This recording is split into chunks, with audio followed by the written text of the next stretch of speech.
ভগবান শ্রীকৃষ্ণের ময়ূরের পালক ধারণের পিছনে একাধিক ধর্মীয়, পৌরাণিক এবং প্রতীকী তাৎপর্য রয়েছে।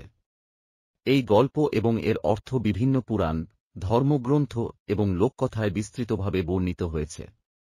এখানে আমরা শ্রীকৃষ্ণের ময়ূরের পালকের ঐতিহাসিক এবং আধ্যাত্মিক তাৎপর্য নিয়ে বিস্তারিত আলোচনা করব।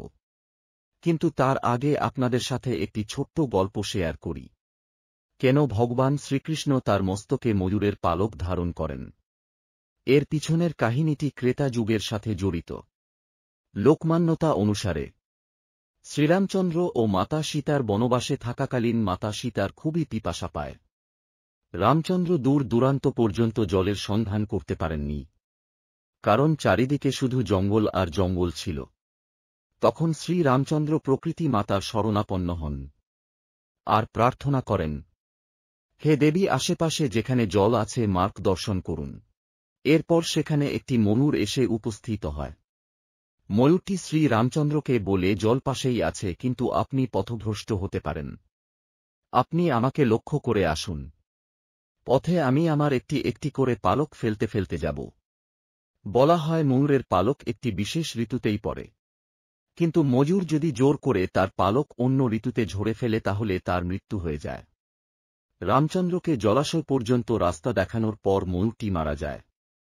এরপর শ্রী রামচন্দ্র ময়ূরটিকে কথা দিয়েছিলেন, তুমি যেভাবে আমার জন্য প্রাণ ত্যাগ করলে, আমার পরবর্তী অবতারের মস্তকে সর্বদা তোমার এই পালক স্থান পাবে।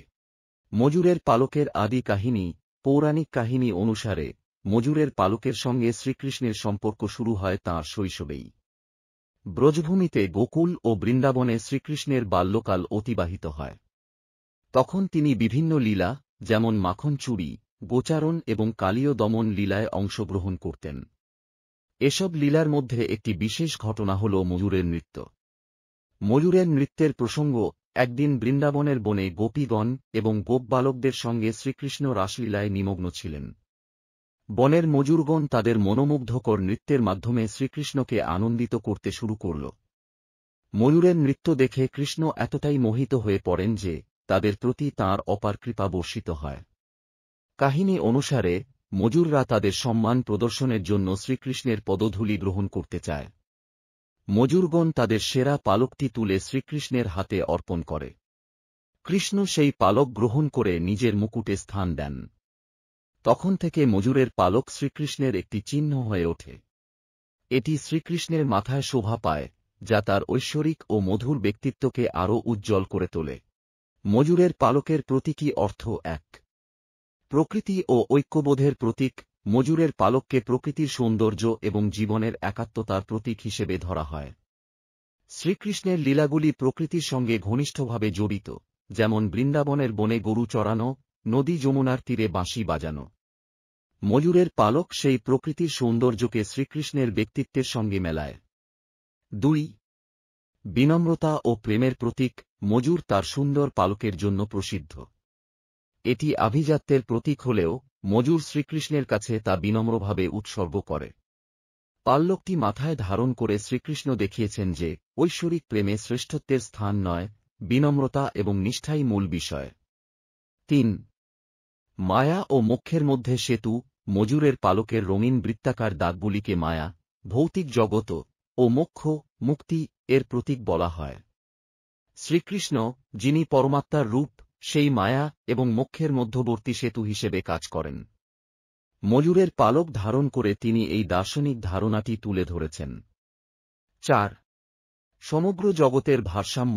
ময়ূরের পালকের একপাশে গাঢ় রং এবং অন্য পাশে উজ্জ্বল রং থাকে।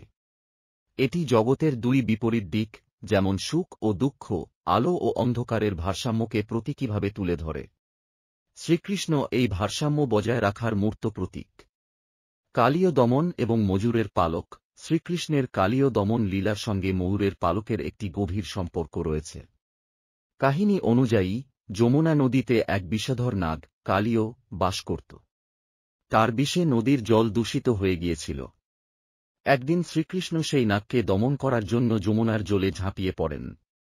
কালীয় কৃষ্ণকে আক্রমণ করার চেষ্টা করে, কিন্তু কৃষ্ণ তাঁর অমোঘ শক্তি দিয়ে তাকে পরাজিত করেন এবং তার ফণার উপর নৃত্য করেন। সেই সময় ময়ূররা আনন্দে নৃত্য করে এবং শ্রীকৃষ্ণের প্রতি কৃতজ্ঞতা স্বরূপ তাদের পালক উৎসর্গ করে।